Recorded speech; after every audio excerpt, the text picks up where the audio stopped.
Okay, watch this video, okay? There's a short press briefing that just happened today. I won't say anything after that part, but keep watching. These animals that Biden and the Democrats have led into our country. These are the kind of people that these leftist pieces of shit judges are fighting to keep in our country. These judges and the Democrats that are trying to keep these people in the country are horrible, disgusting people. Judges like that shouldn't be on the bench. Democrats like that shouldn't be in the Senate. They shouldn't be in the House. They all need to be gone, voted out. Okay, is what I'm saying. They all need to be voted out of office. The judges need to be impeached. It's horrible what you are about to have hear this mother describe what happened to her 37-year-old daughter that was murdered by an illegal. She's a mother of 5. And this is in Maryland. Keep in mind that that asshole Maryland senator is down in El Salvador trying to get them to release an MS-13 gang member back into the United States. This is horrifying. This should upset everybody. CNN and MSDNC did not broadcast this press briefing because they don't want you to know what's going on. And I will be willing to bet that all the fake news, you're not going to see any of this on the fake news. You won't see it in the Post and all the different newspapers. You're not going to see any of this, what just happened. So anyway, keep watching. And if you are not upset and disgusted by what the Democrats have done to this country and these judges have done to this country and trying to do to this country, then you shouldn't be here either. You shouldn't be in America. Good afternoon, everybody. President Trump campaigned on the promise to secure our homeland and deport violent alien criminals from our communities. That is why the American people overwhelmingly reelected him back to this office, and it's why the American people defeated the Democrat Party in devastating fashion. Today, we have officially learned Democrat officials still refuse to accept the will of the American people. Maryland Democrat Senator Chris Van Hollen rushed to Dulles Airport this morning to fly to El Salvador, potentially using taxpayer dollars, to demand the release of deported, illegal, alien MS-13 terrorists. The Democrats and the media in this room have continually and wrongly labeled Kilmar Abrego Garcia as a Maryland father. There is no Maryland father. Let me reiterate.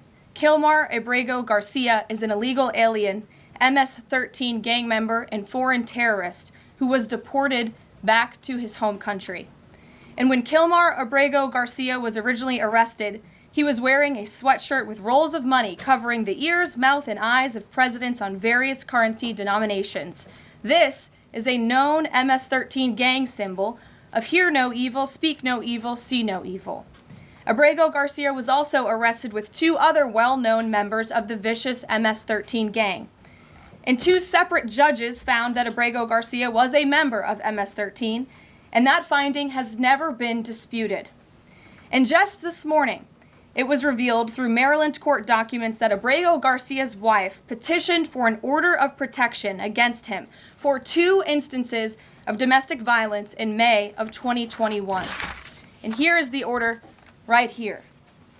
The court ordered that the respondent committed the following acts of abuse. Once in May of 2021, assault in any degree.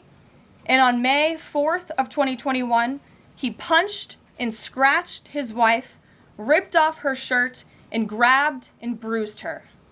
This is from a court in Maryland. So not only are Democrats rushing to defend an illegal criminal foreign terrorist gang member, but also an apparent woman beater. To set all of that aside, the basic fact that he was illegally inside our country and had a lawful deportation order made him subject to removal back to his home country of El Salvador.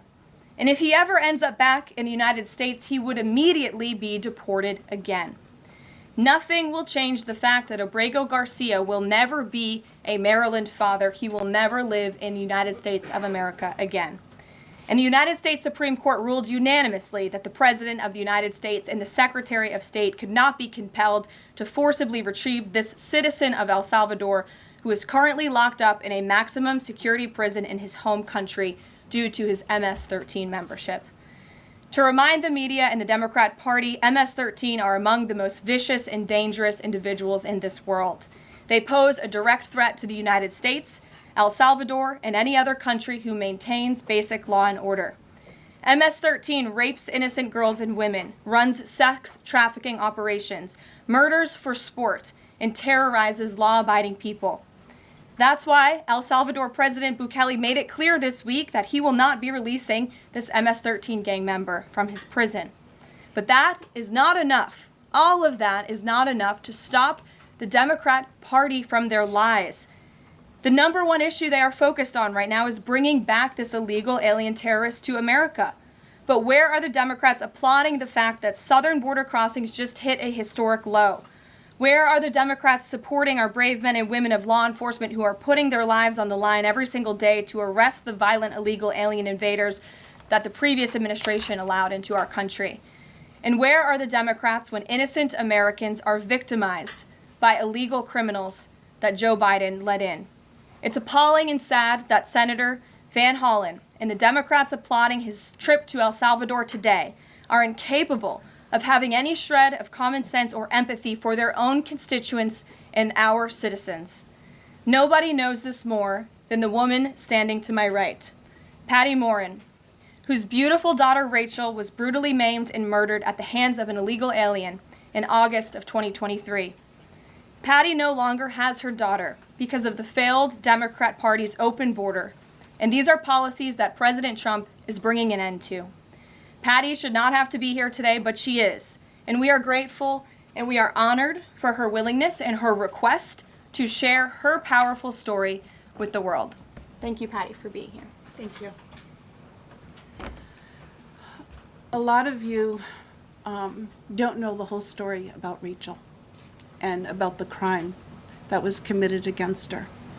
Even us, her family, we didn't know all the details. They kept most of it close to their chest, the detectives, because they didn't want to do anything to hurt the case. They wanted to keep the integrity of the case, so they kept everything close.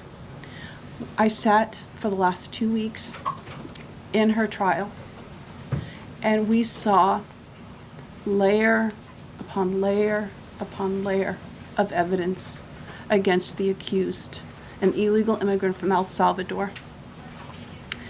And the things that we thought, well, maybe this might have happened, we didn't know. But when we were at the trial, we got all the puzzle pieces. And I want to share some of those things with you. You know that Rachel's a 37-year-old mother. She has 5 children. We've walked the trail for the last 25 years that we've lived in Maryland. It's a safe place for our family. It's where we go to get a little bit of New England, because that's where we're from, New England. When she went on that trail that day, she was not planning on dying. She wasn't planning on walking to her death. She was planning on going to the grocery store with her girls afterwards. Victor Martinez, he waited for her.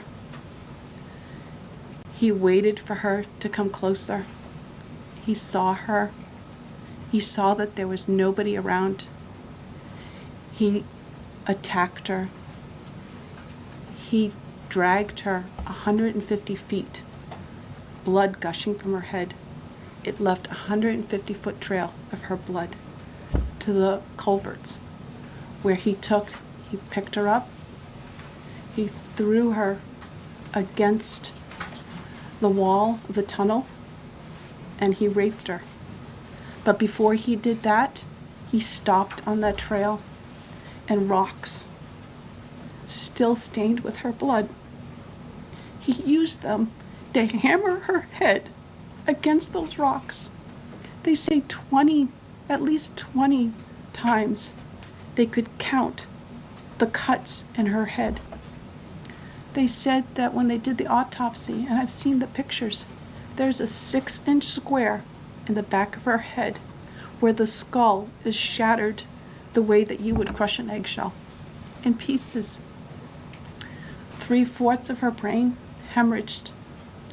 Her right and left side of her face bashed in. Her beautiful face bashed in. Her head bashed in. Broken bones, fractures. He takes and he drags her some more. He drags her through the thorn bushes. She has all the scrapes and cuts on her body. There wasn't 1 inch of her body that didn't have some kind of injury, whether it's bruising, broken bones, contusions, the scratches. She had a fractured rib, fractured nose, fractured skull. And then he takes her into the tunnel and he picks her up. He throws her against the wall. Blood is gushing from her head. Her hair is soaked in blood. And they showed us pictures of her body against the wall, outlined. The blood outlined her body. And you could see where the blood ran down around her as he was raping her. And then he threw her down and raped her some more. And then he strangled her because he didn't want her to be able to live to tell the story. They said that when they did the autopsy on her neck, that one of the things they do is they open up the neck and they look to see how far the injury is. And they went all the way down as far as an injury is possible, hemorrhaging in the muscles because of how strong and violent the grip was around her. These are the kind of people that have no compulsion. Like, to them, this is nothing. And when he was sitting in the courtroom, he actually looked like he thought he was going to be set free. There was no remorse on his face at all. This person took my daughter so violently and so gruesomely and so graphically that they sealed the pictures, because I don't want my granddaughters to see these pictures. These are the kind of criminals President Trump wants to remove from our country. These are the kind of criminals that we need to remove from our country. We are American citizens. Why should we allow people like this, violent criminals that have no conscience at all, to murder our mothers, our sisters, our daughters? What? I don't understand why there's even any kind of problem with this. And it's not that it's political, like the left or the right, although I understand different parties have used it in the past. But we have to look at it as we are American citizens. We need to protect our families, our borders, our children. I don't care about politics. Well, I do, but I want to preserve life. And that's the only reason why I have taken and spoken about Rachel all this time. If you're a mother here in the room, can you imagine standing there alive? You're alive, and someone comes and puts their hands into your chest and rips out your heart? That's what it feels like. It feels like a part of you is being ripped out of you. You can't even describe the pain. Just like you can't describe to your husband what it feels like to carry a baby in your womb, or to feel those first kicks, or to know just intuitively if it's a boy or a girl. It's only a thing that a mother knows. Why are we not protecting the American citizens? It's just common sense. Why are we not protecting our children? And to have a senator from Maryland who didn't even acknowledge or barely acknowledged my daughter and the brutal death that she endured, leaving her 5 children without a mother and now a grandbaby without a grandmother, so that he can use my taxpayer money to fly to El Salvador to bring back someone that's not even an American citizen. Why does that person have more right than I do, or my daughter, or my grandchildren? I don't understand this. Thank you. Thank you. Thank you. And I just want to say that as a mother and as an American citizen, the president and our entire team, and I hope people in this room are grateful for your willingness to come here and your request to share your daughter's story. And I think the country hears you loud and clear. So thank you. Does anyone have any questions for Patty or for me? No? I have a question. No? Anybody? Okay. We'll see you all later. The president will be at his dinner later this evening. Thank you. Thank you for being here, Ms. Moore. We really